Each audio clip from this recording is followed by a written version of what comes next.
So you're originally from Ghana, and you've been in the UK for many years now. Have you found that you have more access to information about Ghana's past and its traditions in the UK? Have you learnt more about it since you've been here? Yes, the slave trade. And were you asking me about the slave trade? Well, how much have you been able to research in this country, and how much knowledge did you bring with you from Ghana? How have you found your research has progressed? As a matter of fact, when I was in Ghana, probably because I was in the country, people weren't talking about the slave trade too much.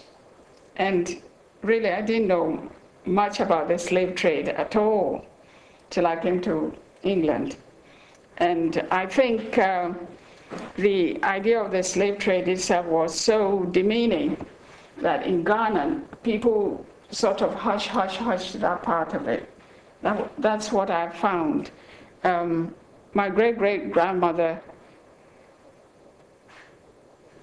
wasn't there when I was there probably when I was, no, she wasn't there when I was born.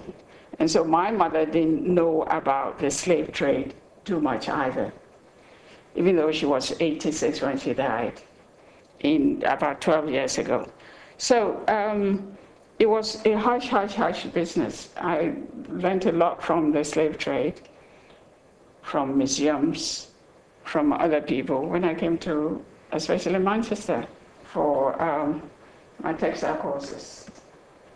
And so when we had the Black History Month in October, I was made to say a prayer, and some people used to make fun and say that you have sold my great-grandfather and you did this and you did that.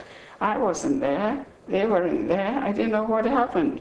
Same as people say the history of Manchester was built on the slave trade and so on. I was not there, and it was so emotional that I started crying actually.